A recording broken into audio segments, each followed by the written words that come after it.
It was exactly 11 o'clock in the morning when an old man, dressed in faded but neat clothes, entered the largest bank in the city. His name was Hari Das, and in his wrinkled hand, he held a weathered envelope that looked as though it had been preserved for decades. In his other hand was a wooden walking stick, which supported his slow and steady steps. The polished glass doors closed behind him, and immediately, every eye inside the bank turned toward him. Customers in suits whispered, employees at their desks paused, and even the security guard shifted uneasily. Something about Hari Das seemed out of place in that grand hall filled with wealth and formality. Hari Das walked carefully toward the customer counter, his sandals making a soft sound against the shining marble floor. At the counter sat a young woman named Anita, who wore a crisp uniform and an air of importance. She noticed the old man's clothes and frowned slightly. Without waiting for him to speak, she assumed he had stepped into the wrong place. But Hari Das, with a calm smile, leaned forward and said politely, "Daughter, there seems to be a problem with my account. It is not working properly." As he spoke, he gently pushed the envelope toward her. His voice was neither shaky nor weak. It carried quiet dignity. Anita hesitated before taking the envelope. She glanced at the old man from head to toe and then replied, "Father, maybe you have come to the wrong bank. This place handles accounts for very large clients. I don't think your account is here." Her words carried a trace of arrogance, sharpened by the smirks of nearby customers who overheard. Hari Das did not flinch. He lowered his eyes slightly and said softly, "Daughter, please check once. Perhaps my account is truly in this bank." His politeness made Anita uncomfortable, but she placed the envelope on her desk reluctantly. "All right, Father," Anita said after a pause. "I'll look into it, but you'll have to wait for some time. I'm busy with other customers right now." She pushed the envelope to the side as though it had little value and turned her attention back to her computer. Hari Das stood quietly, waiting for her to check. The minutes passed slowly. People continued to steal glances at him, some whispering, others laughing quietly. The old man's patience was tested, but he did not complain. After a long silence, he said gently, "If you are too busy, daughter, please call the manager. I also have some work with him." Anita sighed, irritated. She picked up the phone and called the cabin of the branch manager, Mr. Sharma. "Sir," she said, "there's an old man here who wants to meet you. He says there's a problem with his account." Mr. Sharma looked out from his glass cabin, saw Hari Das sitting there in simple clothes, and frowned. Into the phone he replied, "Is that person really our customer, or has he just walked in from the street?" Anita hesitated. "Sir, I don't know, but he insists he has an account." Mr. Sharma shook his head and muttered, "I don't have time for such people. Just make him sit. He'll get tired and leave." Following the manager's instructions, Anita walked back to the old man. "Father, please sit in the waiting area," she said curtly. "The manager is busy right now.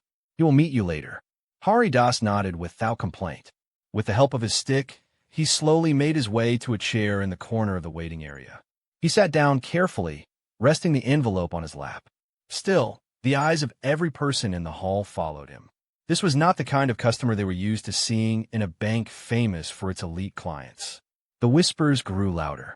A man in a suit leaned toward his companion and muttered, "Look at him. He looks like a beggar. How can such a man have an account here?" Another laughed quietly, adding, "Maybe he just came in for shelter. These people don't belong in this bank." Their words carried through the room, and though Hari Das could hear them, he kept his gaze lowered. He had lived long enough to endure such remarks. He only thought to himself, "Once the manager speaks to me, everything will be clear." Just then, a young staff member named Ravi returned from an errand outside. He immediately noticed the unusual scene. Everyone's attention seemed fixed on the old man sitting quietly in the corner. He overheard the whispers, the cruel laughter, and the mocking comments. Unlike the others, Ravi felt disturbed. He walked straight to Hari Das, bowed slightly, and asked with respect, "Father, why are you here? What brings you to our bank?" Hari Das lifted his head and replied softly, "I have some work with the manager, son. I have been waiting for him." Ravi nodded kindly. "All right, father. Please wait here. I will speak to him myself." Ravi walked toward the cabin of Mr. Sharma and knocked before entering. "Sir," he began respectfully, "there's an old man waiting outside. He says he needs to meet you. I think it would be good if you speak with him." Mr. Sharma raised his eyebrows and cut him short. "I already know about him. I told Anita to make him sit. After a while, he'll get tired and leave. Don't waste your time on him. Go and finish your other work." Ravi wanted to protest, but Mr. Sharma's sharp tone silenced him. Reluctantly, he left the cabin. An hour passed. Hari Das still sat patiently in the waiting area, the envelope resting on his lap. Finally, unable to wait any longer, he stood up and began walking toward the manager's cabin.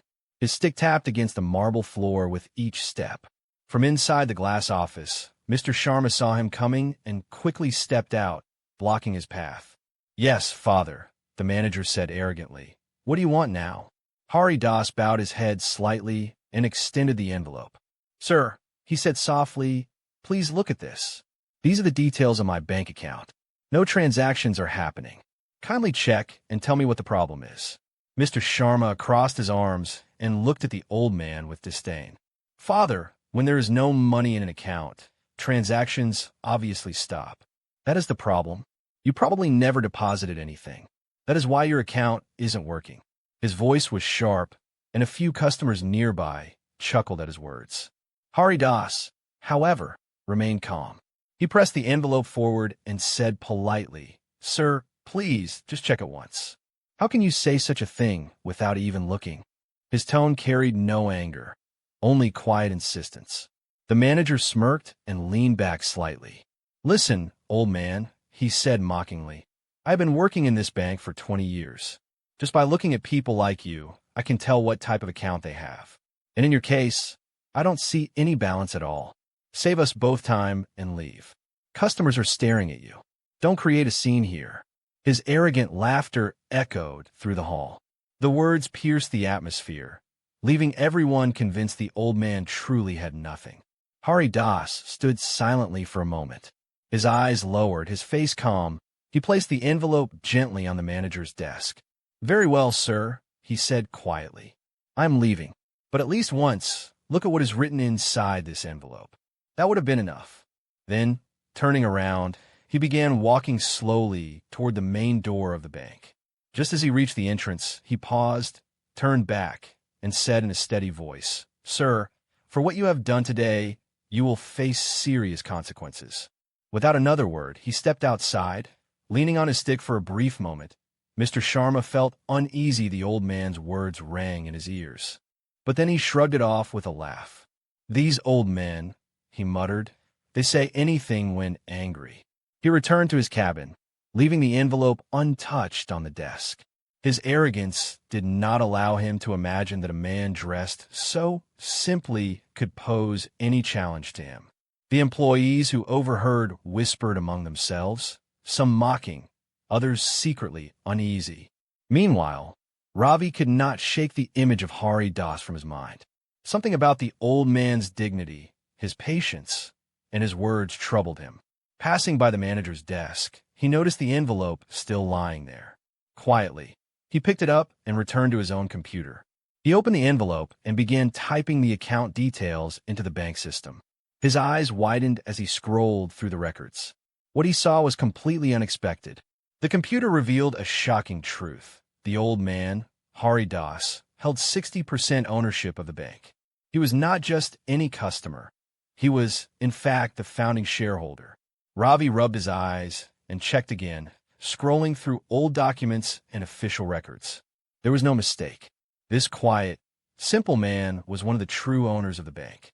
His heart began to race as he realized the magnitude of the insult that had just taken place. Ravi printed out a copy of the record. The paper trembled in his hands, not because of fear, but because of the weight of the discovery. He knew he had to take this directly to Mr. Sharma. Without wasting a moment, he walked into the manager's cabin, where Mr. Sharma was entertaining a wealthy client, explaining new schemes with exaggerated enthusiasm. Ravi bowed slightly and said, "Sir, this report is important. Please look at it once." His voice was steady, but his eyes carried urgency. Mr. Sharma looked up, annoyed at the interruption. He waved a hand dismissively. Ravi, not now. Can't you see I'm with an important client? Put aside. Ravi placed the report gently on the table and said quietly, Sir, it concerns the old man who was here earlier. It will be wise to check. Mr. Sharma rolled his eyes. I told you already, I don't have time for useless people. Leave the report here and go. He pushed the paper aside without a second glance. The wealthy client chuckled at the scene, taking the manager's side. Reluctantly, Ravi picked up the report again.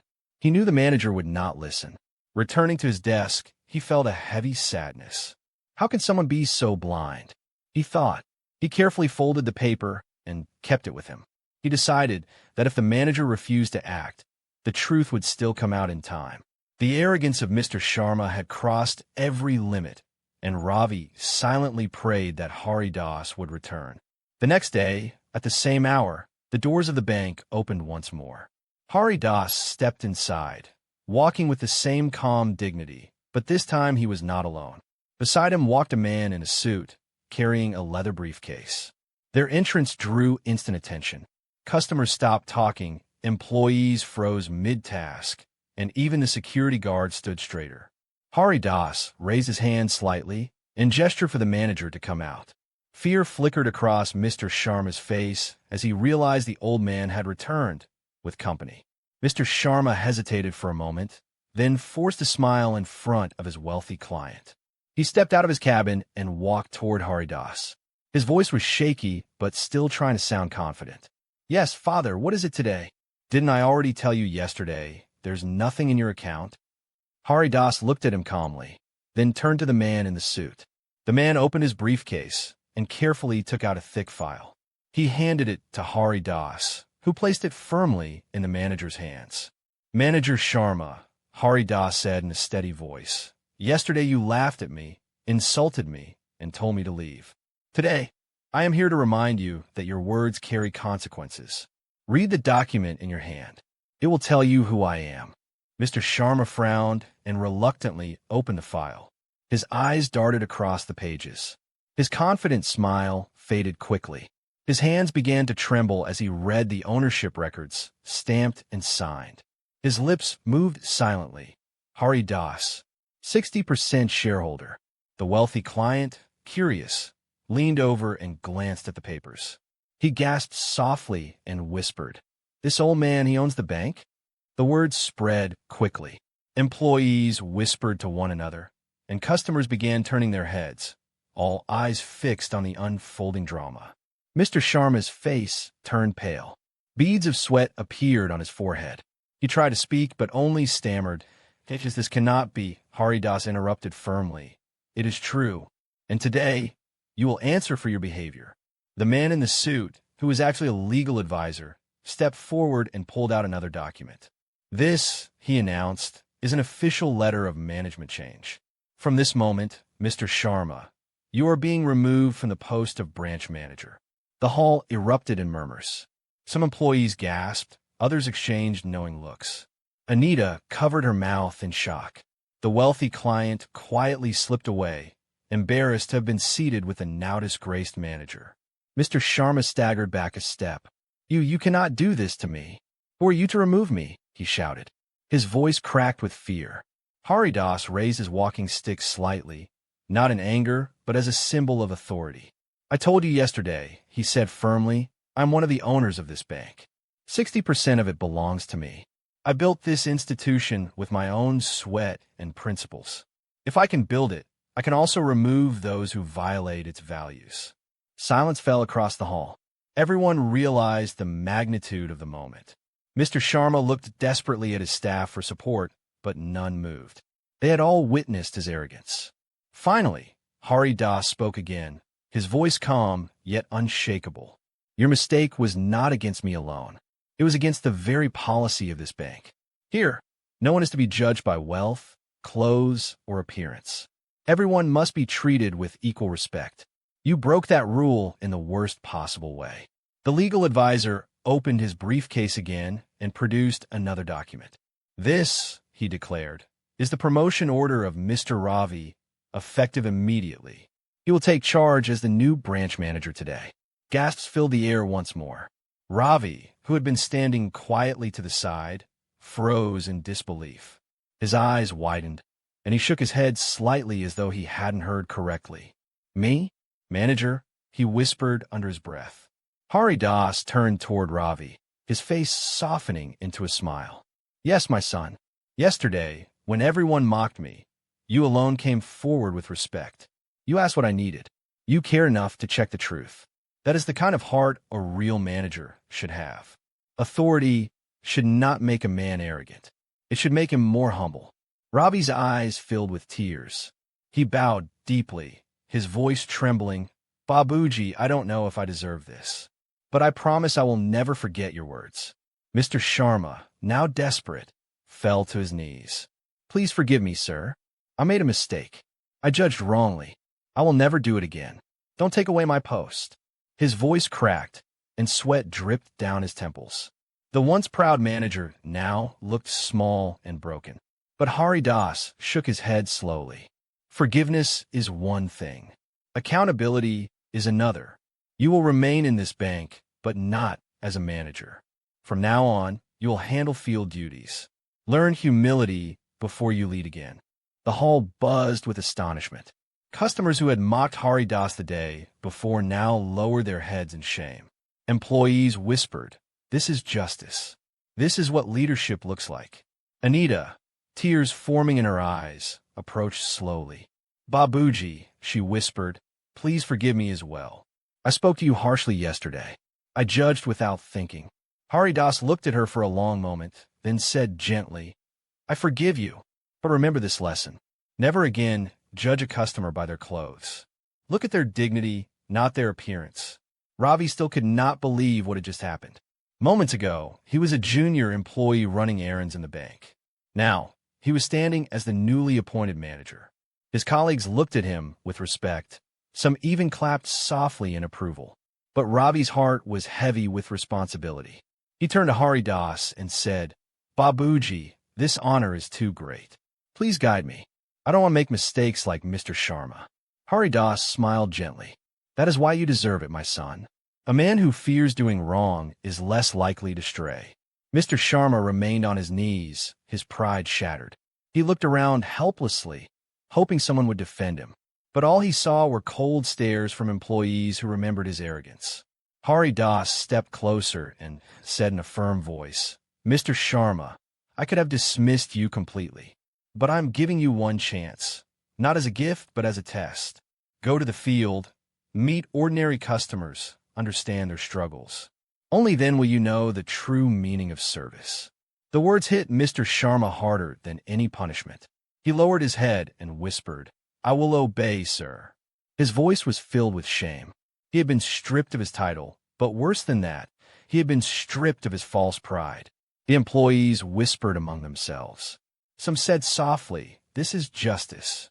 Others nodded, realizing that arrogance could bring down even the highest. Hari Das turned to Anita, who was still standing near her counter with folded hands. "Daughter," he said, "you are young, and mistakes can be forgiven. But if you wish to grow in this institution, you must learn to treat every customer equally. Your eyes must not look at clothes first, but at the person. Understand?" Anita wiped her tears quickly and nodded. "Yes, Babuji, I will never forget. I will change." Her voice shook, but there was sincerity in it. Then Hari Das addressed the entire staff. His voice carried across the hall, firm and commanding.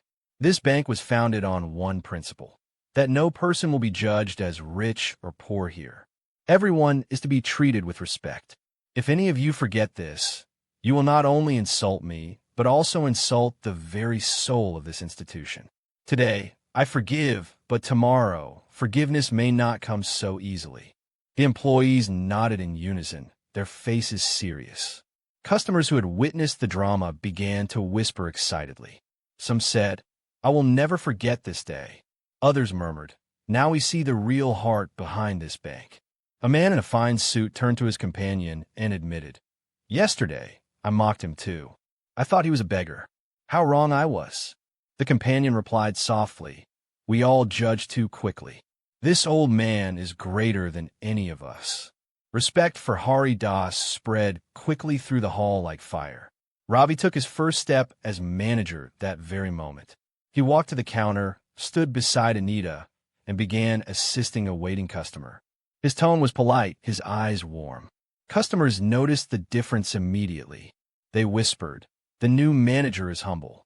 He treats us like equals." Hari Das watched quietly from his corner, his heart swelling with pride. This was the change he had hoped for. Meanwhile, Mr. Sharma was escorted to the back office where his new duties awaited. His face was downcast, his steps heavy.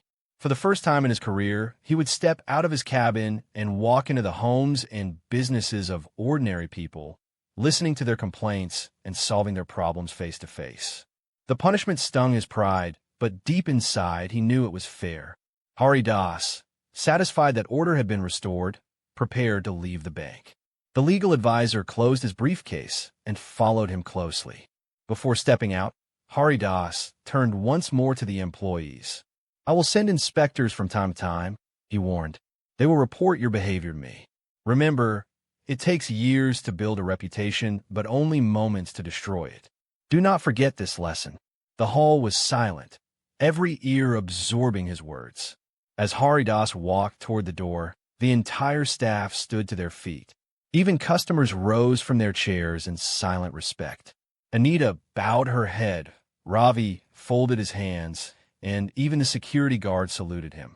The atmosphere in the bank was no longer filled with whispers of mockery, but with awe and admiration. Hari Das walked out slowly, leaning on his stick, his simple clothes glowing brighter than any suit inside. Outside, the city moved as usual, unaware that inside the bank, a powerful lesson had just been learned. News of the incident spread quickly through the city. By the next morning, tea stalls and marketplaces were buzzing with the story of the old man who owned most of the bank and exposed the arrogance of its manager. "Did you hear?" one shopkeeper said to another. "That old man in simple clothes. He's the real owner." And the arrogant manager lost his seat. People laughed in disbelief, but also nodded with respect. The story carried a strong message, and everyone who heard it repeated the lesson: never judge a person by appearances. Back at the bank, Ravi sat in the manager's chair for the first time. The leather seat felt heavy, not with comfort, but with responsibility. He looked around the cabin where Mr. Sharma had once ruled with arrogance. Now, he resolved to make it a place of humility. He called the staff together and said, "From today, no customer will be made to wait unnecessarily. Rich or poor, educated or uneducated, we will treat all with respect. If anyone forgets, it will not be hidden from me." His tone was gentle but firm. The employees nodded eagerly. Many of them had been silently unhappy under Mr. Sharma's leadership, but they had never dared to speak. Now, they felt free to work with honesty. Anita, in particular, worked harder than ever. She greeted customers with a genuine smile, remembering Hari Das's words. Each time she picked up a file, she reminded herself, "Judge not by clothes, but by dignity." Meanwhile, Mr. Sharma began his new role in the field. His first assignment was to visit small shopkeepers and farmers who had complaints about loan delays. Used to polished offices and rich clients, he struggled to adjust. A farmer, his hands rough with years of work, said to him, "So, you are from the bank? Will you finally listen to us now?" The sarcasm stung. Mr. Sharma lowered his eyes and replied softly, "Yes, I am here to listen." For the first time, humility crept into his voice. The work was difficult. He had to walk through muddy roads, sit in small huts, and listen to endless grievances. Every night he returned home exhausted, his pride shrinking further. But slowly he began to understand what Hari Das had meant. Service is not about power, he thought. It is about respect. Though the lesson was harsh, it began to change him. At the bank, customers noticed the difference under Ravi's leadership. One afternoon, a poor widow entered, clutching a torn passbook. Earlier, she would have been dismissed without a glance. Walked to her and asked, "Mother, how can I help you?" The woman's eyes filled with tears. "Sir, my pension is delayed. I don't know why." Ravi took the book, checked the system himself, and resolved the issue immediately. The widow folded her hands in gratitude, whispering blessings as she left. Such small acts began building trust. Customers who once felt intimidated by the bank now walked in with confidence. "This place has changed," they told each other. "The new manager treats us like human beings." Slowly, the reputation of the branch rose. Even competing banks heard whispers about the transformation. But Ravi never let pride touch him. He always remembered Hari Das's lesson. Authority should humble, not inflate. Hari Das, though rarely visible, continued to receive reports. His inspectors visited the branch unannounced, watching how employees treated customers. Each time, they returned with positive news. Hari Das would smile faintly and say, "Good. The seed is growing. Let them never forget." His faith in Ravi deepened, and he felt satisfied that the bank's original spirit was being restored. Mr. Sharma, on the other hand, still struggled. One day, after a long walk through dusty lanes, he returned to the branch to submit reports. When he saw Ravi sitting in the manager's chair, his heart twisted. He had once commanded that seat, but now he was merely an assistant.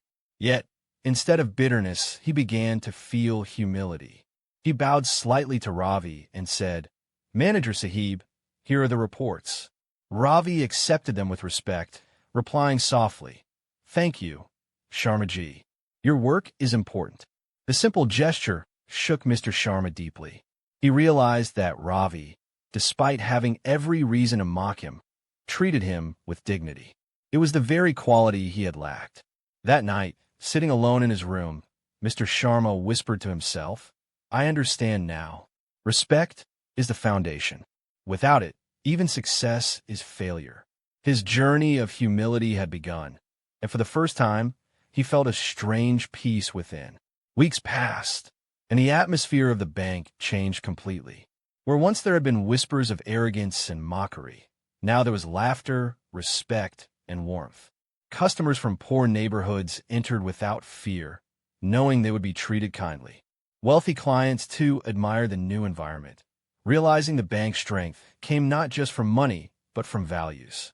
Every employee worked harder, afraid to repeat the mistakes of the past. Ravi grew into his new role with grace. Each morning, he greeted staff members with a smile and asked if they needed help. He made time for even the smallest requests. "Manager Sahib," one guard said softly, "no manager has ever asked about me before." Ravi replied simply, "You are part of this bank too. Without you, we cannot function." His humility earned him loyalty, and the staff began to follow him not out of fear, but out of respect. One day, Hari Das returned quietly to the branch. He did not announce himself. He simply walked in with his stick, wearing the same simple clothes. This time, no one mocked. Instead, the entire staff stood up as one, greeting him with folded hands. Customers, too, rose from their seats. Anita hurried forward, her eyes filled with emotion. "Babuji," she said softly, "we have been waiting for you. The bank has changed because of your lesson." Hari Das nodded with satisfaction. He walked slowly through the hall, observing each corner. Employees were busy but polite, customers were comfortable, and even the smallest details were being attended to with care. Turning to Ravi, he said, "My son, you have done well. This is the bank I dreamed of when I founded it.